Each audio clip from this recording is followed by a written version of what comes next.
Party का समर्थन नहीं किया जा सकता है जो रामचरितमानस का अपमान कर रही है, और जो पार्टी रामचरितमानस का सम्मान कर रही है वो पार्टी ही नहीं, मैं तो कहता हूँ मानव मात्र का, वो किसी भी धर्म का व्यक्ति क्यों ना हो, अगर रामचरितमानस को पढ़ रहा है और सम्मान कर रहा है तो उसका सम्मान है, उसके लिए आशीर्वाद, उसके लिए शुभकामनाएं, किसी धर्म का क्यों ना हो। महाराज जी, स्वामी प्रसाद मौर्य ने जो रामचरितमानस का एक श्लोक था उसको लेकर टिप्पणी की और लगातार स्वामी प्रसाद मौर्य अनर्गल बयान दे रहे हैं। अभी तो उन्होंने ये तक कह दिया कि हिंदू नाम का कोई धर्म है ही नहीं, हिंदू जैसा कोई धर्म ही नहीं है। तो वो मौर्य हटा दें, मौर्य तो हिंदू शब्द है, मौर्य शब्द पहले हटाएंगे तब ये कह सकते हैं कि हम हिंदू नहीं है, वो हिंदू कोई है नहीं, मौर्य हटाएं पहले। क्या लगता है स्वामी प्रसाद मौर्य वोटर अपनी तरफ करना चाह रहे हैं? विक्षिप्त मानसिकता की व्यक्ति है, विक्षिप्त मानसिकता, वोटों को अपनी तरफ करना चाहते या नहीं करना, विक्षिप्त मानसिकता की व्यक्ति है, उनका मानसिक संतुलन खराब हो चुका है। इसलिए वो, मैं तो कहता हूं कि अपने को अगर हिंदू नहीं मान रहे हैं तो उनकी लिस्ट निकाली जाए, उनके माता पिता क्या थे, और उनका नाम स्वामी प्रसाद क्यों रखा, हिंदू नाम हटाएं पहले, वो हिंदू नाम ही, स्वामी प्रसाद ही हिंदू नाम है, प्रसाद भी हिंदू है और स्वामी भी हिंदू है, पहले ये दोनों नाम हटाएं तब वो कह सकते हैं कि हम हिंदू नहीं। तो क्या स्वामी प्रसाद को दूसरे समुदाय का नाम रख लेना चाहिए? रख लेना चाहिए ना, स्वामी भी नहीं रख सकते हैं, वो अधिकार नहीं है उन्हें, प्रसाद भी नहीं लिख सकते हैं, वो स्वामी भी नहीं लिख सकते हैं। कैसे लिख रहे हैं, किस अधिकार से लिख रहे हैं वो, या हिंदू है तभी लिख रहे हैं, वो नहीं हिंदू तो स्वामी प्रसाद नाम गैर हिंदू का नहीं। साउथ के तमाम नेता कह रहे हैं सनातन धर्म को बीमारियों से जोड़ रहे हैं कि इसको बिल्कुल ना नष्ट कर देना चाहिए, खात्मा कर देना चाहिए। ऐसा है कि वो दो संस्कृतियां हैं हमारे यहाँ, दैत्य संस्कृति और देव संस्कृति, वो दैत्य संस्कृति के पोषक हैं, इसलिए इस बात को कह रहे हैं। हमारे यहाँ देव संस्कृति और दैत्य संस्कृति, तो जो दैत्य संस्कृति से जुड़ा होगा वो निश्चित रूप से ग्रंथों को नहीं मानेगा, गौ को नहीं मानेगा, ब्राह्मण को नहीं मानेगा, राम को नहीं मानेगा, कृष्ण को नहीं मानेगा। रावण कहाँ मानता था राम को, रावण कहाँ मानता था हनुमान को, रावण कहाँ मानता था माता पिता को, रावण कहाँ मानता था सनातन के अस्तित्व को। तो ऐसे वो क्यों दैत्य संस्कृति का अभिनय कर रहा था रावण, इसलिए कैसे मान लेगा वो, तो ये दैत्य संस्कृति का अभिनय कर रहे हैं सब, इसलिए कैसे मानेंगे ये। महाराज जी, हिंदू राष्ट्र को लेकर आपकी क्या प्रतिक्रिया है, किस तरह से, क्या सरकार उस पक्ष में कुछ काम कर रही है या आप कुछ? सबसे ज्यादा संख्या भारत में हिंदुओं की है, इसलिए हिंदू राष्ट्र तो है, संवैधानिक तरीके से नहीं है। हमारी मांग है कि अब संवैधानिक तरीके से हिंदू राष्ट्र घोषित होना चाहिए। हिंदुओं की संख्या ज्यादा है तो हिंदू राष्ट्र तो है ही। संतों का इसमें कितना महत्व होगा? क्या संतों की तो सभी संतों का एक ही मत है कि हिंदू राष्ट्र होना चाहिए, संवैधानिक तरीके से घोषित होना चाहिए, राष्ट्रीय ग्रंथ रामचरितमानस घोषित हो और हिंदू राष्ट्र घोषित हो। मानस की एक चौपाई है जिसको लेके बार बार तुलसीदास जी का और सबके लिए एक महिला विरोधी आरोप लगाया जाता है, तो इसकी क्या सही व्याख्या है? हर बार ये कहा जाता है कि ये कहा है तुलसीदास जी ने। ये सब ताड़न के अधिकारी, तो ताड़न का अर्थ मारना पीटना नहीं है, शिक्षयति पालयति लालयति, लालन करना, पालन करना, शिक्षा देना, ये ताड़न का अर्थ है। ताड़न का अर्थ ये लोग गलत लगा रहे हैं, जो विरोधी नेता हैं वो इस बात को कहते हैं पीटना मारना, ये पीटना मारना नहीं है। रामचरितमानस को वो क्या जाने, पहले तो हम लोगों के पास आवे मानस को जिन्होंने पढ़ा है ठीक से, वहाँ अर्थ समझे, वहाँ साहित्य में पहले लिखा है, पीटना कहाँ लिखा है, निकाले कौन सी डिक्शनरी में लिखा है, कहाँ लिखा है कि ताड़न मानी पीटना है, ताड़न मानी शिक्षा देना है, पालन करना है, ताड़न मानी पीटना है ही नहीं। ये तो मनमुखीपन से अर्थ कर रहे हैं, इसमें अपमान नहीं है, इसमें तो संरक्षण की बात कही गई है।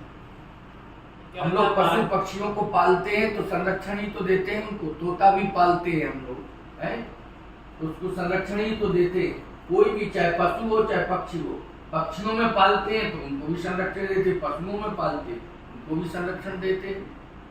हम लोगों ने कब पीटा है, कब पीटा है बताइए आप? ऐसे पीटने की बात कही जाए तो आपका बेटा अगर किसी विद्यालय में पढ़ता है तो क्या अध्यापक प्रयोग नहीं करता है डांटने का? बताइए आप, क्या वो विरोधी है? माता पिता से ज्यादा मानता है वो अपने विद्यार्थी को कि हमारी क्लास का छात्र है ये, इसके माँ बाप से भी ज्यादा वो अध्यापक प्रेम करता है छात्र से। माँ बाप से ज्यादा प्रेम करता है, जितना माँ बाप नहीं कर सकते हैं प्रेम, जितना अध्यापक अपने छात्र से प्रेम करता है। लेकिन प्रेम करता है, मैं कहता हूँ कन्हैया को लाठी लेकर के यशोदा मैया दौड़ी कन्हैया के लिए, रस्सी एक हाथ में लाठी, या लाठी से पीटूंगी और रस्सी से बांधूंगी। तो क्या दुश्मन है यशोदा मैया कन्हैया की? बोलो भाई, ये प्यार है। ये लाठी जो है दंड का प्रतीक नहीं है, ये लाठी प्रेम का प्रतीक है। वह भगवान कृष्ण लाठी से प्रेम करते हैं, वह लकटी और कामरिया पे राज तिरुपुर को कई डालो। ये ग्वाला गायों के पीछे लाठी लेके जाता है तो गायों को मारने का उद्देश्य लेकर के जाता है? बोलो भाई, बताइए, आपसे मैं पूछना चाहता हूँ। नहीं है गायों के पीछे ये ग्वाला क्या लेके जाता है? बताइए आप। सुरक्षा के लिए। सुरक्षा के लिए। क्या दुश्मन है गायों का? यदि दुश्मन है तो कोई ऐसे दुश्मन को अपनी गाय देगा कि तुम ले जाओ, क्योंकि लाठी हाथ में लिए हो?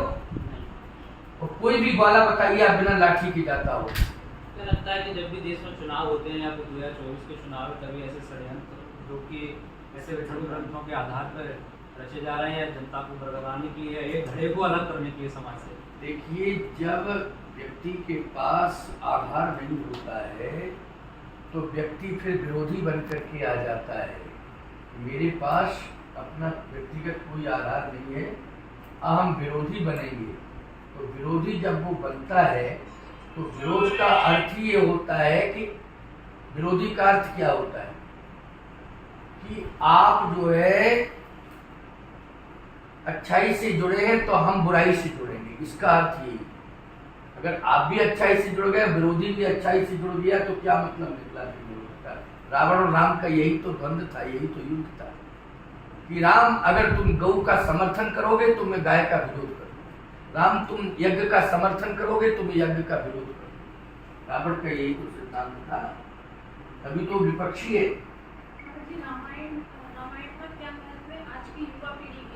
रामचरितमानस का सबसे बड़ा महत्व है, यदि हृदय परिवर्तन कराना है तो रामचरितमानस पढ़ना पड़ेगा। अगर हृदय परिवर्तन करना है तो रामचरितमानस से जुड़ना पड़ेगा।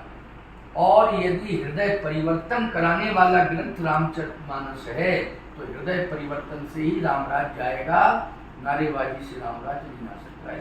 सर, एक बड़ा सवाल और है कि अक्सर कहा जाता है कि हिंदू सेक्युलर, भारत जो है सेक्युलर राष्ट्र, इसमें एक ग्रंथ को, एक धर्म के विशेष ग्रंथ को आप कैसे राष्ट्रीय ग्रंथ बना सकते हैं? तमाम धर्म के लोग इसमें रहते हैं। रामचरितमानस सर्वांगीण विकास का ग्रंथ है। रामचरितमानस सुरसरिसम सबकर हित हुई, जैसे पानी बरसेगा तो सभी के ऊपर बरसता है, शीतलता ही देता है। अच्छा, एक बात बताइए, पानी बरसता है तो उसका धर्म क्या है कि पुण्यात्मा, पापात्मा, जीवात्मा कोई भी हो, गिरेगा तो वो क्या प्रदान करेगा? ऐसा नहीं, पुण्यात्मा को शीतलता प्रदान करेगा और पापात्मा को उष्णता प्रदान करेगा, ऐसा जल का स्वभाव नहीं। ऐसे ही रामचरितमानस का ग्रंथों में स्वभाव है कि जो भी उसे सुनेगा और पढ़ेगा, उस पर चलेगा, उसका कल्याण ही करेगा। ये है रामचरितमानस।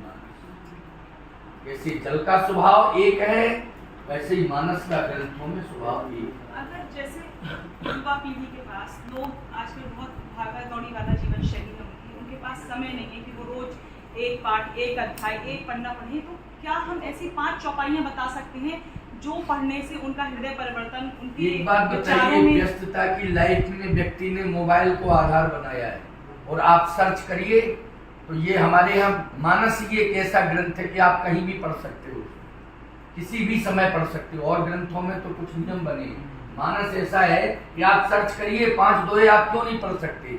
जब 5 मिनट चाय खड़े होके चाय पी सकते हो, 5 मिनट नाश्ता कर सकते हो, 5 मिनट किसी को रास्ते में दे सकते हो, तो आप मोबाइल में तो मानस है, उसको पढ़ लीजिए। आप पेपर क्यों खोजते रहते हैं लोग? पेपर आया, कहाँ गया, किधर रखा, किधर है, मेरा लाओ आज तो पेपर ही नहीं पढ़ पाया, दिमाग खराब हो गया, ऐसा तक लोग कह देते हैं।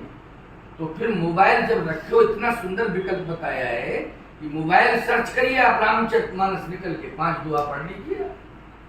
क्यों नहीं? इसका मतलब है कि आप प्रेम नहीं करते हैं, आप समय की बात नहीं, आप प्रेम ही नहीं करते मानव से, और प्रेम नहीं करेंगे तो परेशान करेंगे। प्रेम करना पड़ेगा, परेशानी दूर करना।